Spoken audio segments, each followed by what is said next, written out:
Hi, and welcome to F-Roll, the Fragility Podcast. Together with our guests, we explore how the forces of fragility manifest across the world and in our day-to-day lives, and how we can build a more resilient future. I'm Mihaela Karstay, and I'm joined by my two co-hosts, Paul Biska and Johan Bjurman-Bergman. And today, we have the pleasure of speaking with Qahir Dhanani. Qahir is currently Managing Director and Partner at the Boston Consulting Group, or BCG, where he leads engagements with multilateral and international financial institutions, as well as with donor and philanthropic agencies. Prior to joining BCG, Qahir had a distinguished career at the World Bank, where, among other positions, he served as advisor to the CEO. He began his career at the Aga Khan Development Network, and today, Qahir joins us in a personal capacity. Welcome to F-World, Qahir. Thanks so much for having me. I'm excited for this. So we like to ask our guests, about themselves. How did they get into the role they got in today? What was the personal journey? You've spent your career working with or within the multilateral system. You're now advising senior leaders of national and multilateral agencies. What is the thread that connects that journey, and what keeps drawing you back to this world? Yeah, I was thinking about this in preparation for this conversation, and I think that what's really interesting is that my perspective is born out of my ancestry and my history, right? So I was born in Kenya to immigrants that came to Kenya from South Asia during the 1890s and early 1900s. So a South Asian tradition, but I learned that South Asian tradition may have had roots in Persia. Born in Kenya as a fourth generation Kenyan, studied moved to Canada, I'm a Canadian, and lived my formative years in Canada and studied in the United States, and then worked in many different countries. So in many ways, I've seen and benefited and observed the world from a very international lens. And that has brought me always to this topic of international development and multilateral cooperation. And I remember very distinctly when my family moved from Kenya to Canada, it was in 1991 at the dawn of the first Gulf War. And I remember that I was faced with a number of contrasts. I came from Kenya, where you could see poverty everywhere and you didn't see development, or you saw the world. And then we ended up in London because that was our transit point. And we stayed a little while in London, and few things were amazing. One, there was more than one channel on the television. And so you were like, wow, okay, this is amazing. Everything, infrastructure is perfect relative to where I was coming from. But the thing that was happening on the television all the time was the images of what was happening in Kuwait and in the Gulf. And CNN all the time. And so I was formed with this view of watching and being introduced to the world in a way that you're seeing it really a contrast of development and development, a contrast of peace and war, and my own personal family transition. And that, I think, had a big formative impact on me to think about development, but also to think about international relations. And throughout my studies, throughout my academic career, throughout the professional career, this is the area that I've tended to focus most of my time and have enjoyed it quite a bit. Well, what you said just there resonated a lot. I remember, I think the first time I saw cartoons on television and discovering there's not just one TV station, it felt like magic because it wouldn't stop. So I think this resonates with a lot of people when you first see a supermarket, when you realize wow, there's so much more color to daily life than you imagined. Now, it's fair to say then that your international perspective, and in a way the topic of the conversation on multilateralism, was very early on in your life. So maybe you could start by helping us define sort of how to think about that and how you see it, both as a citizen and perhaps more broadly in your career. I think it's fair to say maybe that for many people, if they think of this, they can imagine people in big summits making big speeches, or depending on where you live, traffic could be a problem. So maybe we can start from the basics. What is multilateralism to you, and what has it brought us? Yeah. So I think people tend to associate multilateralism with institutions. right, with the United Nations or with the Bretton Woods institutions, because those are the vehicles through which the international cooperation actually happens, right? But for me, I think that multilateralism is more about international cooperation. It's about countries and actors that operate in different parts of the world coming together to solve common challenges, or coming together to address challenges and disputes and issues that they see together. One of my favorite examples goes back 160 years, right? I think it's May 17th, 160 years ago, that you had this new innovation, which was the telegraph. And there was a problem. The problem was it was working well within borders, but how would you actually send a telegraph across from one nation state to another nation state and be able to use the same technology and the same wiring and make it easy and efficient? And so 20 countries came together in Paris and they said, we've got to form something that gets us together. And they formed something called the International Telegraph Union, right? The ITU. And that is a really good example of, like, we've got an innovation. We know it's going to make our lives better. It's going to make us communicate better. It's going to allow us to have dialogue with one another. But unless if we standardize a few things, it's not going to work. And so they came together, formed this union, and that union is still active today. They call it the International Telecommunications Union now, or the ITU. And that's where internet protocols, and why we're having this Zoom or this conversation over virtual platforms is possible, because those protocols are negotiated at the ITU. So that's a really tangible example of why international cooperation is important, why it dates back centuries, and how it makes all of our lives easier. So you can translate that example to various different other forms of our life and other areas that make our lives easier. So, for example, traveling from one country to another, you've got to get on a plane, you've got to go through immigration, and you trust that all that works. You trust that your passport is going to identify you and that the other country is going to respect what's in your passport. You trust that when you get on the plane, it's going to follow the rules and take off and land, and you know where you're going. But all of that is part of a global framework that negotiates and that agrees on the standards and the processes. And that's multilateralism in its very normal sense. I think we always think about multilateralism more when we're talking about war and peace and like major issues and summits. But the reality is, like, our day-to-day life, the mundane, the boring stuff is also heavily defined by countries collaborating, and that makes all of our lives better.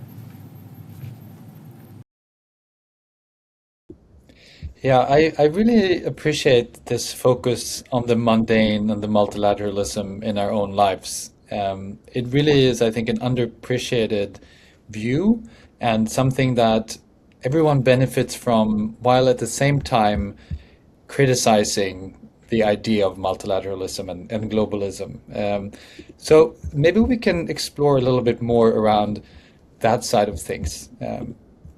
There's a narrative that the crisis around multilateralism, and both in sort of high politics and on the street, is fundamentally about, you know, how the UN and the Bretton Woods institutions haven't been able to adapt and sort of change to fit the world of the 21st century, and are, you know, stuck in the post World War II era.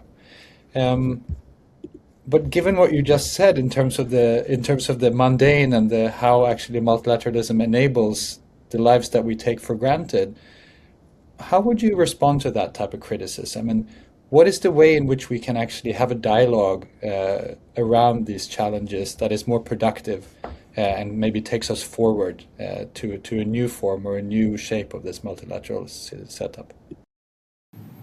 I think that's a really good question. And I think when you think about it, we should take issue with this notion that these institutions are stuck in the 1940s, okay? Because the reality is that the institutions have evolved, and they've evolved a lot. So, like, let's take the arc of history. So, of course, end of the Second World War, it's about reconstruction in Europe, and the institutions were created around that context, and they were delivering on that objective.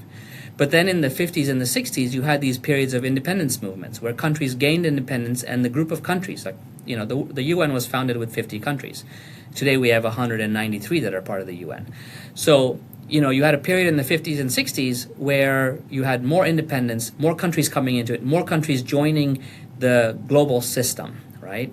At the same time, you had the Cold War. And so you were trying to work through that sort of context.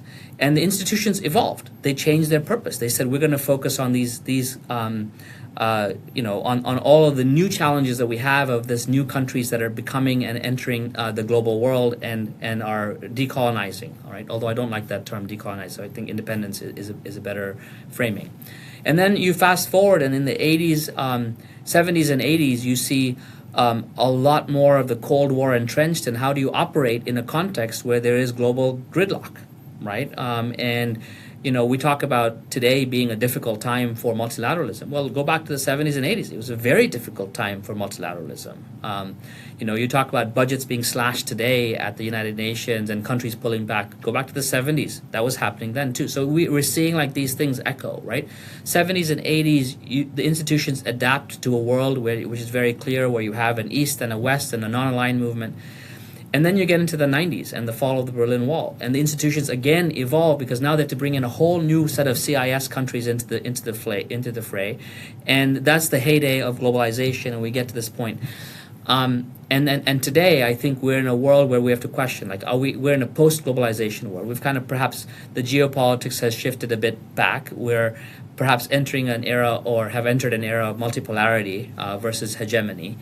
And the institutions are evolving. And so we're having this conversation, and it's a really important question about, are these institutions stuck, or are they adapted? Are they fit for purpose? The answer is yes and no. Yes, they are, but to some extent, but in many ways they're not. They're not as digitally enabled as they should be. They're not structured and driving towards impact in the way that we want to see impact. They're not moving at the speed at which today's world moves, right?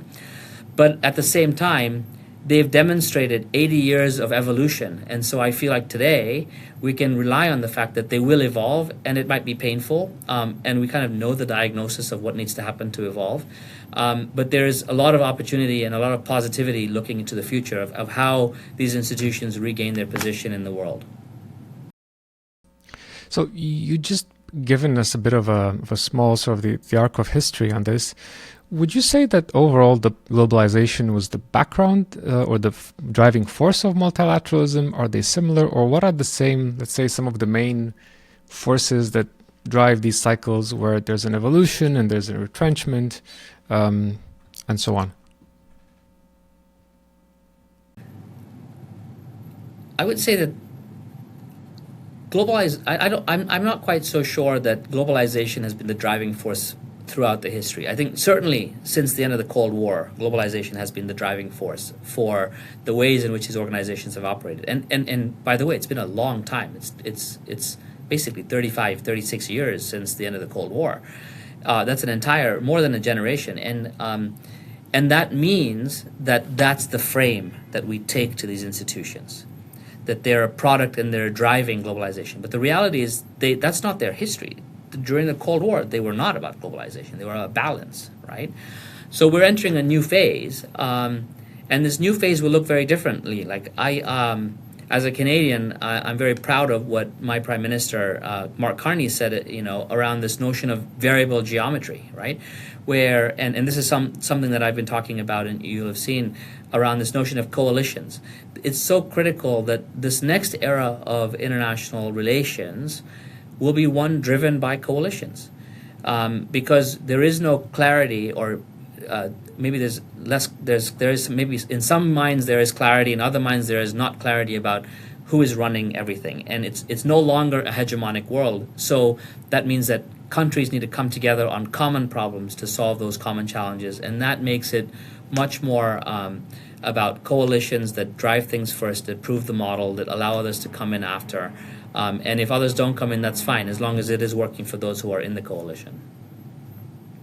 And that can be and many different things, from AI governance to peace, right? So the speech you just mentioned, that's actually exactly what I was thinking about. And ultimately we're now in a period of transition, right? Where the previous setup has kind of broken down. We have what most call systemic fragmentation.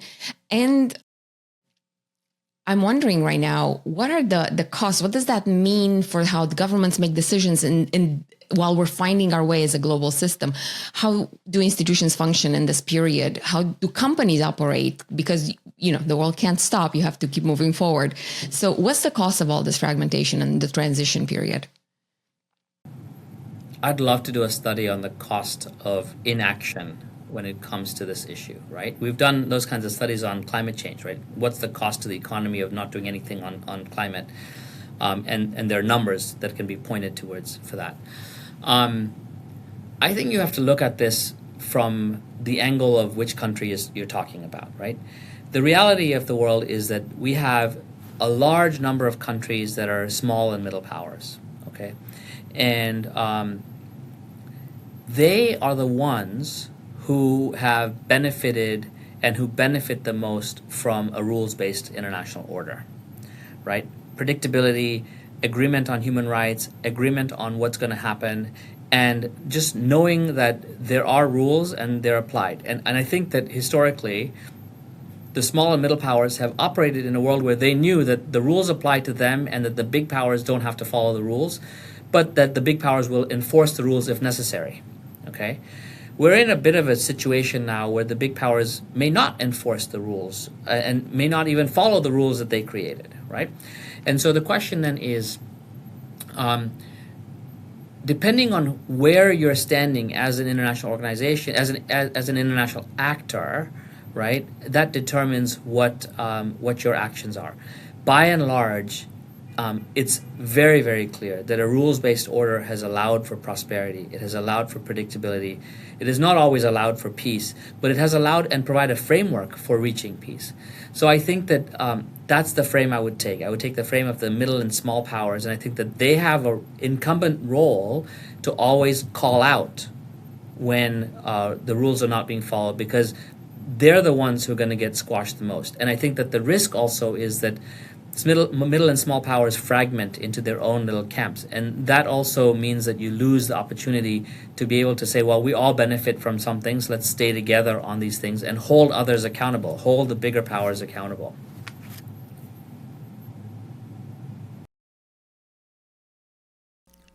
Well, just a quick reaction to what you said. I'm just wondering now, because you describe a world where middle powers have more agency. And if we think of the multilateral system, and that means the United Nations, it means international financial institutions, global trade organizations, and so on, I guess in the mind of the electorate in many countries, there's always a tension between how much sovereignty you cede to solve global problems, but then also how much you do that on your own and you assert yourself.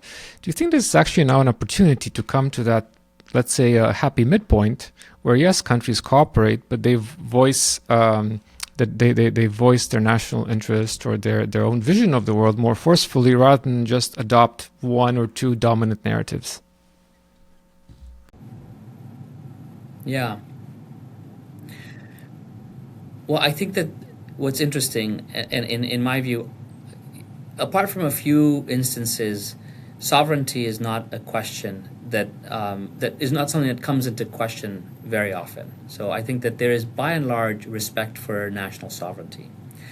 The interesting thing happens is when you have leaders or political or bureaucracies that prioritize their sovereignty over the benefit of their citizenry, okay? And let me give you an illustration of this, right? So let's say you have three countries that are bordering each other, and you might find that there is an international airport that is built. And in each of these three countries, within their sovereign territory, within a span of 100 kilometers of each other. So you have three international airports within 100 kilometers of each other. And what that means is that those countries have spent their scarce resources, their taxpayer money, or their they've financed it somehow into creating national monuments versus thinking about like, hey, maybe if I just made a better deal with my two neighbors, we can all share an international airport and I can use that money, which is a lot of money, for something else, right? And so these are examples where sovereignty is a limiting factor, and where multilateral cooperation or mini-lateral cooperation can have a huge impact, right? And you see that that's almost always politically driven.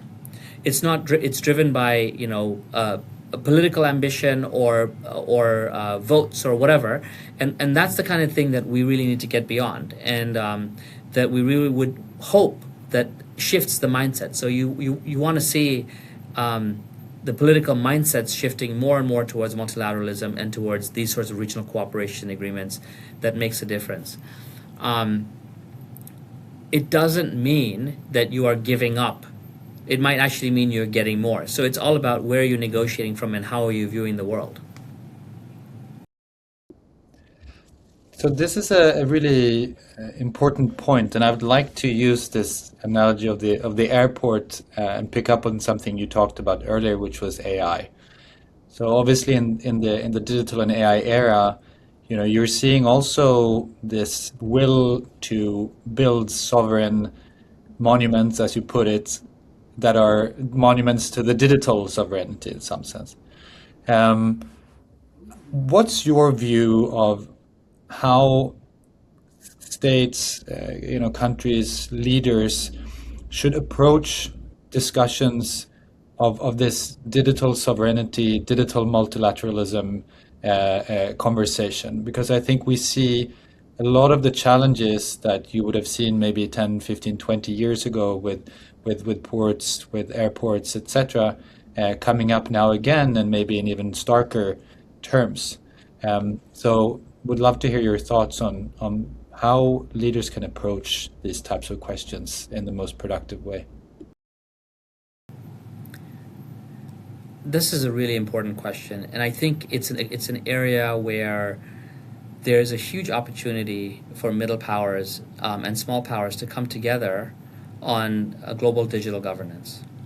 Right now, we have a context where there is extremely weak digital governance on a global scale, and in some countries there is very limited or no digital governance, and in other regions there is very high digital governance, and that is causing an issue of competitiveness, where you have high governance in one place, in one part of the world, which is focused on protecting its citizens and values, and avoiding risks, and that is limiting innovation, perhaps, right? And you have other parts of the world where that level of regulation is very minimal. It's forcing innovation, but also perhaps at the expense of human well-being and safety, right?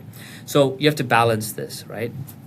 And I think that the balance comes when collectively small and middle powers come together and say, we want something, we want better governance, we have a shared set of perspectives, and then they adopt that.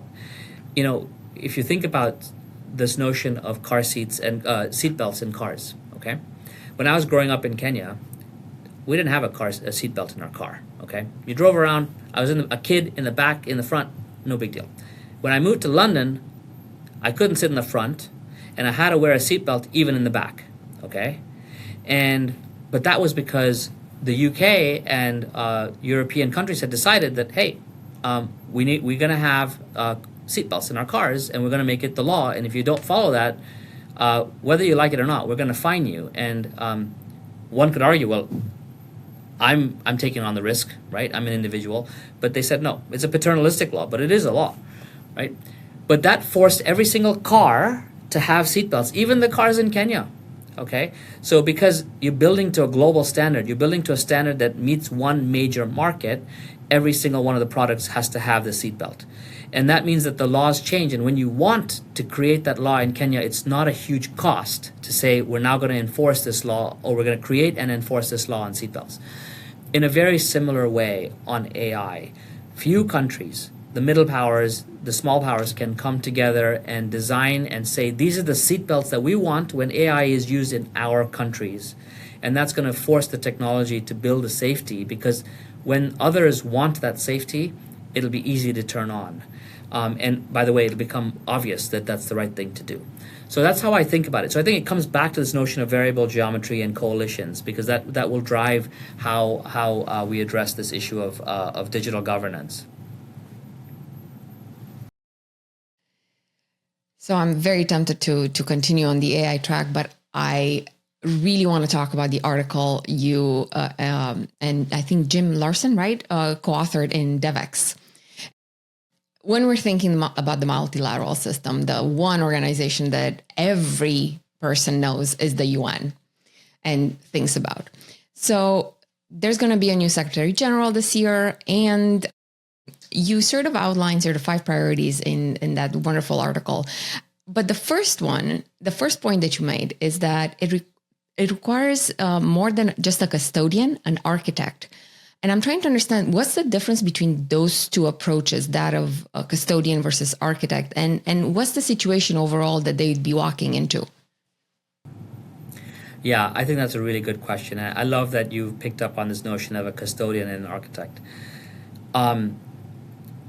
Let's talk about the custodian part first. So the Charter of the UN is very clear, right? And it's a timeless document. So it's universal. It stands the test of time. Okay, and there's 3 things that are fundamental to the UN Charter: peace, development, and human rights. And over the years, you've seen different secretaries general emphasize different aspects of this based on what the General Assembly has wanted them to do. And all 3 have been absolutely critical, the 3 pillars critical to the UN. And so when I think about custodian, I'm thinking about a Secretary General who knows the history of the system, who has that institutional memory, or who has the ability to call upon that institutional memory of how we solve collective problems together, in a framework that was designed to avoid war and to maintain peace. Okay, and by the way, human rights to maintain peace, development to maintain peace. Right, that's how the institution was created. But at the same time, we have to recognize that the world is different now than it was when this charter was written in the 1940s. So the world is evolved, and so the new Secretary General, the individual who takes over on January 1st, 2027, will have to play a role of architecting what the future looks like, right? One of the things that we've been talking about in this conversation is about this notion of coalitions. The UN operates in many ways around coalitions, but not normally. Normally, it operates around the basis of complete consensus, right? And what I would argue that sometimes that results in is the least objectionable outcome. So when you have to get 193 countries to agree, you will get the agreement around what everybody agrees on. And that's not always going to be the most ambitious thing for the world and for everybody's interest, because there's going to be some who want something less and something different from what others do. So the next Secretary General is going to, I think, have to embrace that history, but at the same time permit and enable coalitions to form so that you have ambitious outcomes. You can have 10, 15, 20 countries come together on something ambitious and let them run with it, rather than saying, no, the UN is about 193, and so everybody has to agree, and therefore you automatically take the ambition down. Right? And that's what I mean by an architect of a new multilateralism, because that's the future that we want to live in, the ambitious one, not the least objectionable one, right? And it means you have to both balance being a custodian of this institution and also helping it architect a future. Well, you just sort of laid out a vision of, let's say, what the new SG will have to do. But give us a sense from your perspective of what are some of the biggest challenges they have to contend with, not only in terms of the big picture, but you outline also things like reform versus modernization. And then how would you balance the need for, let's say, representation? Because to some extent, the UN and these organizations are relationship organizations. Countries go there to meet, to form consensus, to share views, but then they also have to deliver. So what's standing in the way? Yeah, I think that's a really interesting question, and it starts with something I think we've talked about a bit earlier, but maybe not as head-on, which is this notion of trust, right? So we talked at the beginning about what is multilateralism and why is it that we don't, people don't seem to like it anymore. And I think that, fundamentally it's come down to this issue of trust. People don't have trust in institutions by and large, at least in the global north, right? And the next Secretary General will have to focus, and the first challenge they have to overcome is to rebuild trust, and rebuild trust at multiple layers. Rebuild trust with everyday human beings like you and me, and the masses in the world, to say that, hey, your life is made better when countries collaborate. The points we talked earlier about, right? But then there is another layer, which is there is the actual political class and the diplomats and the diplomatic corps, and these various different, whether it's the left or the right, depending on how far left you go or how far right you go, you end up with the same sort of criticisms, right? And so the question then is, we have to rebuild trust among the political class as well, that these institutions deliver for people, and collaboration, coordination globally is a net positive than anything else, right? And then there is another, and then there's another layer, which is within the institutions itself. When I think about this, and it's come to your question about modernization versus reform, right? The institution over the last few years has been a subject of vitriol. And I couldn't imagine being a staff member of one of these institutions where the news, the voice of very influential and respected politicians and political leaders around the world has been one of, my job is useless, and the institution I work for is useless, or is not delivering for the world. So there is a bit of that rebuilding trust of people within the institution for their own institution, right? And so there's an element of like, well, okay, we have to rebuild that trust, rebuild that morale of staff, because people didn't go to work for these institutions to make money, because you can make more money certainly in the private sector. They went to public institutions because they have a public ethic. They want to do something that has service involved in it. And so you have to rebuild that morale, rebuild that sense of these institutions. And if you don't do all three, you won't achieve the outcome. It's like that three-legged stool, right? You have to have everyday people sort of seeing, I'd love to see that at the next Super Bowl or the World Cup finals, there's ads that talk about how multilateralism or international cooperation has made your life better. I mean, that's going to be the best thing. The last time I can think that happened was when Michael Jackson sang Heal the World at the Super Bowl. I don't know if you were around for that. But that's the last time that we had an experience where somebody super influential went on a massive stage and said something about internationalism, okay? It's ironic that that's the one, but that is the one, right?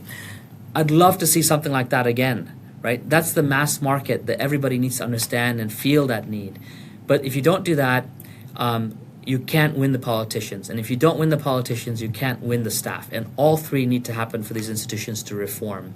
And the vectors of reform are very clear. Like, we need more performance management, we need a better institutional culture, we need more results orientation, we need to break down bureaucracy and take away steps and issues that have calcified over the years, over the 80 years of this institution. We need to rethink the mandates of institutions. Why are there duplicate mandates? Let's streamline them. And by the way, the UN is going through a process to do some of this. It can do a lot more, but there is a process underway to do that. But I would imagine that the next Secretary General, when we talk about this issue of modernization and reform, need to do that. And then, coming back to this issue of trust, and linking it to this notion of reform, there's this one element around representation of governments in different bodies, right? You have the Security Council, which has permanent members. Those permanent members are a fixture of the 1945 world. And it wouldn't be too controversial to say that maybe we need to think about that. It's controversial to those sitting in those seats, but to everybody else, it's very clear that there needs to be some reform to that representational element. Yeah. So actually, it's interesting you mentioned Michael Jackson and the Super Bowl because, and I think that's the last time probably that there was a very clear spoken message. But it's interesting to reflect also about, for example, Bad Bunny's most recent show at the Super Bowl. Like what does that say about multilateralism and internationalism, right? It's because it was an incredible representation of diversity, of the power of different cultures mingling, etc. But it landed very, very differently, I think, than the message of Michael Jackson all those years ago. So it's also interesting in the context of sort of where we are. Um, but you mentioned something in here which I think is really interesting, and I want to dig a little bit deeper into, which is around the rules, the units, the processes, and the purpose of those. By nature, when organizations live for a long time, unless there is incredible discipline, these types of things accumulate. Where do you think in the UN system this is really showing up most clearly, and how do you actually do that reform to kind of strip away what isn't useful anymore in a way that also preserves the sort of those core missions that you're talking about, and that which is really good in terms of experience, in terms of really the work that has been done per year? Yeah. Maybe I'll give you an example from the context of a multilateral development bank rather than from the UN, right? Like I'm just going to make something very fictitious, right? So I'm going to say in 1986 there was a loan being made by MDB to a certain country, and it was for a road. And when they built the road, they forgot to look at the environmental impact on a particular species of salamanders that lived along that path of the road. And like this is completely fictitious, right? To illustrate the point. Then, you had a uprising of civil society and people who benefited or who cared for those salamanders. Maybe there was an economy around that salamander that was impacted. And they came and they said, what are you guys doing? You internationalists, colonialists, imperialists coming in and destroying our ecosystem, and not looking at the issues. So then the multilateral institution said, oh no, actually you're right. We made a mistake here. So they then created a unit that was focused on salamanders and on assessing when a road is built, that there should be no salamanders or salamander ecosystems messed up, right? And now every single loan that multilateral does when it comes to building a road or infrastructure has this box that has to be checked that says no salamanders harmed, okay? And by the way, there's an industry now that's been created of staff who built their career around being the checkers about salamanders. Okay, and then you have the situation where because one of the multilateral development banks had this issue, the other one said, oh, we could get targeted for that same issue too. So they all built that unit. The reality is that apart from like 3 geographies, there's no salamanders anywhere, okay? But that industry exists and it happens. And so now you have, over the years, this calcification of a process, of a rule, of a methodology, an industry of people whose livelihoods and jobs depend on it, that focus on that issue. And there are, this is, like I said, again, a fictitious example, but there are examples of that happening with real issues. And I think that it's important that we now that the institutions take a step back and relook at these processes, relook at these requirements and say, are they absolutely necessary? Are they relevant? Are there ways to do it that make it easier for us to move on and to deliver? Because that process check might have taken 2 months. And if we eliminate it, we can get the client a product 2 months faster, right? And this sounds facetious, but it is a reality, right? And I think that there needs to be a huge step back to look at processes and improve the processes. And all of these institutions, and I know this, have a very empathetic and a sense of duty of care to their staff. So staff shouldn't feel that they're not going to get slashed, or they're going to be dealt with in a way that is humane, that is looked after. And I think the institutions have it incumbent upon them to manage that process, to transition those people in a way that helps them and helps them land in the right places, and is overall beneficial to the overall outcome. So that's where I think that some of the way in which we should be thinking about this. So I want to jump in because I love salamanders. So I loved your example. And definitely from sort of any activity we're going to do, any project, anywhere, there's going to be trade-offs, right? And we should try to minimize the risks and sort of the damage that we do while maximizing the benefits of whatever project we're thinking about. So given that, maybe we don't eliminate some rules. Maybe we keep the salamander rule, but how do you think about using AI maybe to streamline how we actually implement that, so that if we are trying to optimize for multiple variables in a project, we use the latest technology to help us do that, rather than just say, okay, this is inefficient, let's just cut half the rules that we have. So what's your thinking? Walk us through that in terms of how can we use AI in this case? Yeah, I love that question, because that's kind of where I would have gone, right? So 5 years ago, the conversation at these institutions has been about process reengineering. Let's look at the process, create the spaghetti chart from start to finish, what happens along the way, and then let's eliminate this, eliminate that, eliminate that, eliminate that. And that was very difficult to do for the reasons we just discussed. I think actually today, you can create that spaghetti chart and have an agentic flow that addresses everything on it. And it does it fast. It's for lack of a better way, it's allowing technology to overcome the inefficiencies that we know are built in, and to build a technology knowing that it's going to be addressing inefficiencies as opposed to doing away with the inefficiencies. Okay, so I fully agree with you, Mihaela, that this is a way to address those challenges. I think that.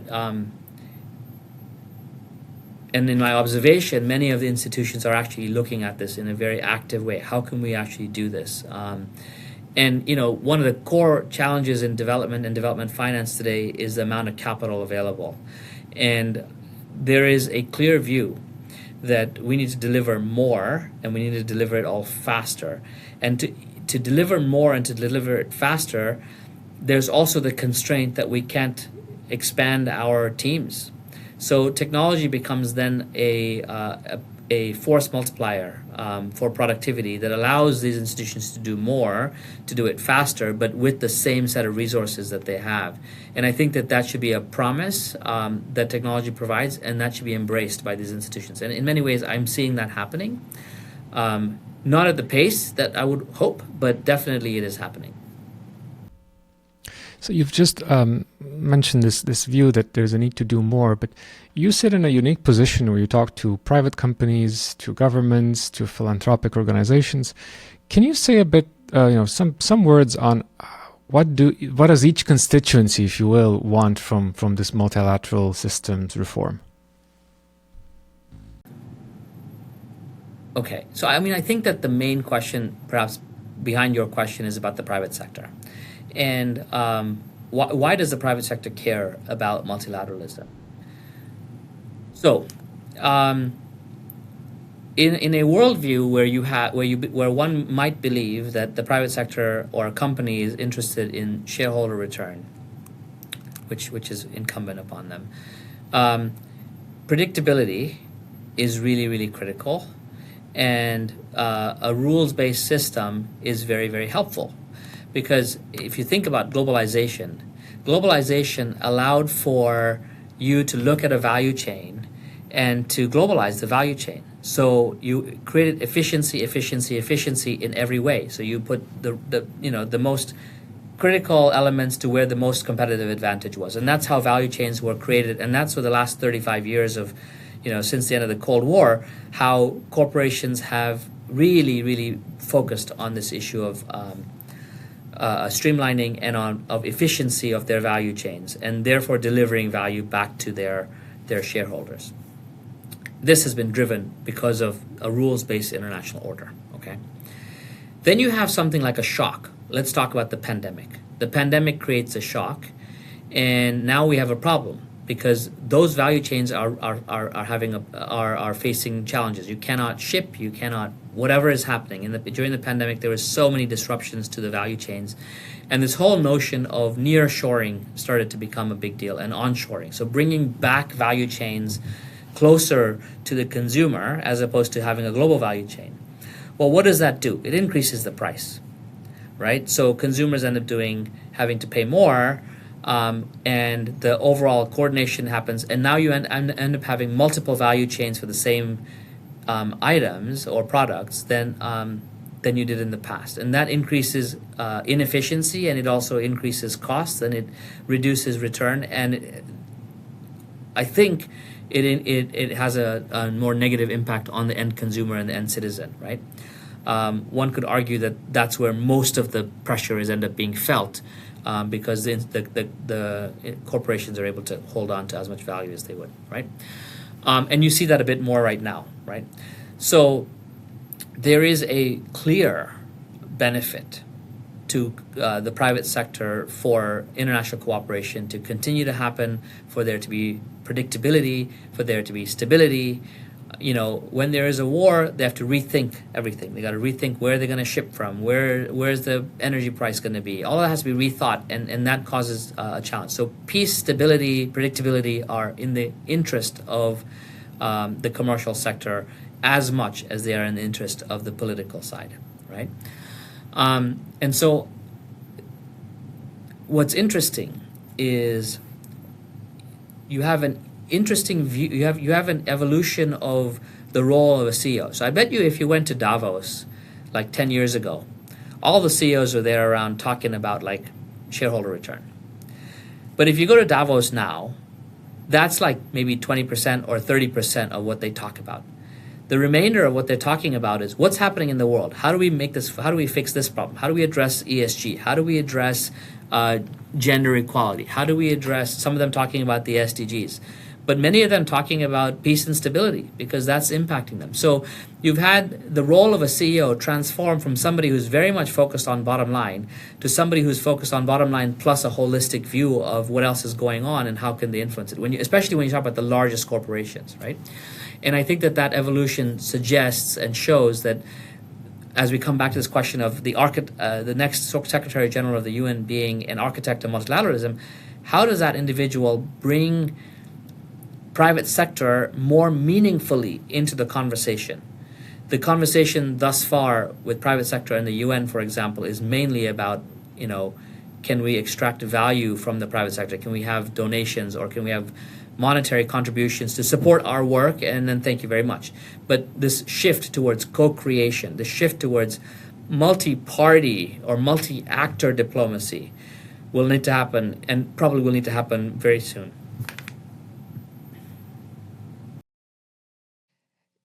So I want to do a follow-up on that, because this growing argument that how you partner with the private sector, that model needs to change.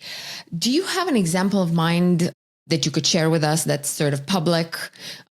Don't break any confidentiality clauses, in terms of how can this actually work on the ground? Because yes, we do need to have a different sort of partnership between the private sector and these institutions, but how does it work in practice?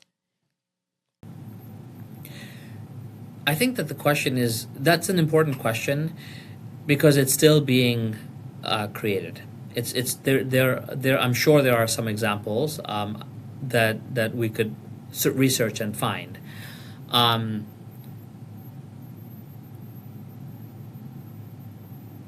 I don't want to speculate on them. But I would say that we're in a moment where just active and trust-based collaboration between the public sector and the private sector in the international sphere will make a huge difference. You have some corporations that have a UN office that they've created that engages with the UN. Now, oftentimes the large part of that is the UN as a buyer and the corporation as a vendor, right? But I think that there are examples of other corporations which actually view the UN as a partner, and they're engaging the UN as a partner, and there are others that are engaging the World Bank, for example, as a partner. So more of these collaborations to see how can we work together. So if you think about the large financial sector engaging with the World Bank through something called the Private Sector Investment Lab, they're saying, well, we know you have a problem. The problem is getting more capital to developing, to your projects, to development. We have capital.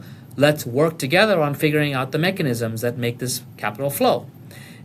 Because we want to have more exposure to emerging markets. We want to go to places where there is opportunity to deploy capital. And that conversation is a very productive conversation. And there's no secrets around it. It's a transparent conversation, but it's one which the World Bank is having with several big financial institutions to say, let's work together, let's move more capital towards developing markets. And for me, that's probably what the best example to your question. And I think that there can be a number of other opportunities. You can think about that on supply chain for commodities. You can think about that on medical, in the global health sector. You can even think about that in the education and technology sector. So just to pick up on that, because capital is obviously a prerequisite for the private sector to grow, to create jobs, and to thrive. But there is also the question of innovation, which will obviously be, hopefully, a byproduct of that capital. In this world where geopolitics is very much shaping who gets access to what type of hardware, to some extent software, that's challenging the mobility of talent in a new way. What are you seeing from your point of view in terms of the technologies that are actually getting developed and commercialized and deployed in countries other than Europe and the US? And what do you think that means for companies that are trying to operate, like you said, across all these different markets and are actually looking for investable opportunities in markets that are beyond just the advanced ones in the West, as it were? Yeah, I think that I'll give you an example of the insurance sector in Africa. Okay, you have, just like you have over here, life insurance, all kinds of insurance products available in Africa, and there is more innovation happening there.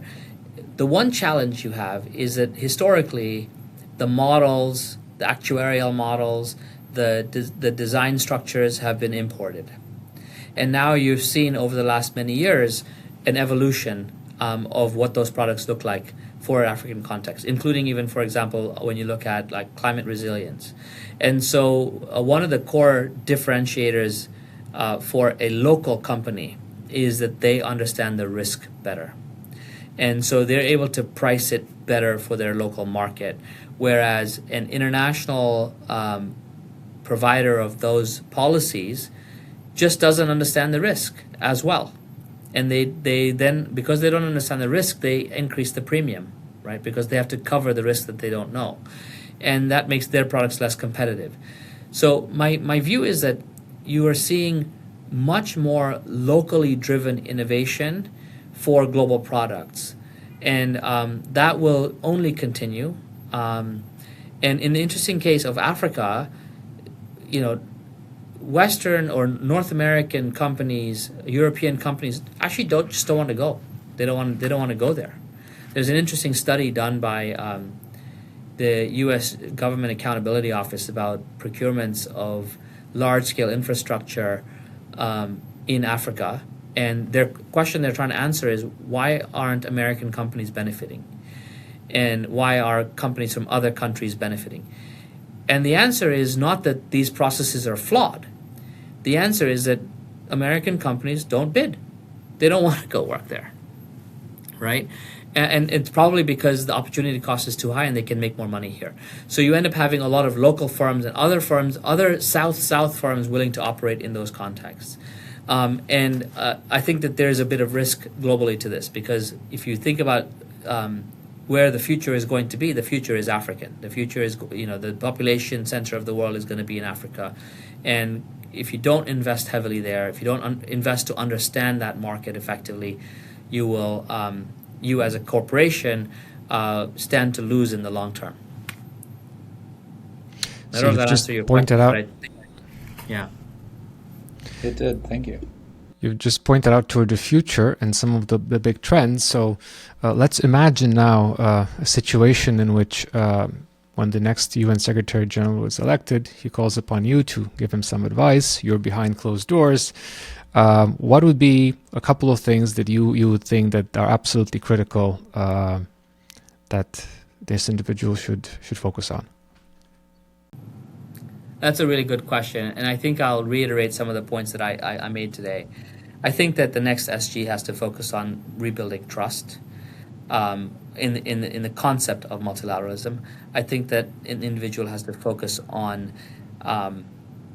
engaging with their member countries more actively, more effectively, to make sure that there is enough space for member countries and the UN to engage with each other. Right now, they're not engaging to the extent that they should, and that needs to happen much more.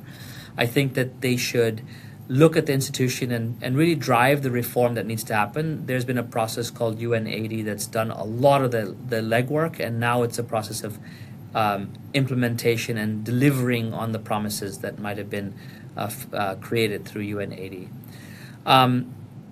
We didn't talk about this, but we're getting to 2030, and there's a couple of big benchmarks for 2030. The SDGs go to 2030. The Paris Climate Agreement goes to 2030. The next SG is going to have to define what the post-2030 agenda looks like, and hopefully define it in a way that is streamlined, that is easy to comprehend, and that provides the next framework for development. Because I think the SDGs have provided a very strong framework. And so what is the next framework? And maybe it's a continuation of the SDGs, but it's a question to be had and a discussion to be had. And then finally, I think that there's an opportunity to start to to interpret the UN's charter for the current day and age, and to say, well, what are the institutional responses that are rooted and grounded in the charter, but that are relevant for today's world, that promote the principles that are in the charter. And those are the big things that I would imagine should be on the priority list of the next SG. And then I would say, what we tell any CEO who's starting a new job, right? Your first 100 days, you have license to ask and to do some bold things, and you'll be forgiven for it. So take major risks in the first little while, in terms of what you say and what you signal and how you operate, because you'll get the feedback and you'll know what to do, but it'll at least allow you to move things along. Asking silly questions, in year 3 of a 5-year term doesn't add credibility, but asking those silly questions in the first month and 2 months is completely valid. Qahir, we have so many more questions for you, but want to be considerate of your time and deeply appreciate you joining us today. This was a wonderful conversation, and there's just so much stuff to follow this year with what's going on in the multilateral system. So right now, I just want to also thank our listeners. Thank you for tuning into F-World, the Fragility Podcast. We hope you found our conversation interesting and inspirational. Please do subscribe wherever you listen to podcasts. And if you want to know more about us, check us out at f-world.org and follow us on any of the social media platforms, LinkedIn, X, Instagram. Thanks so much for listening.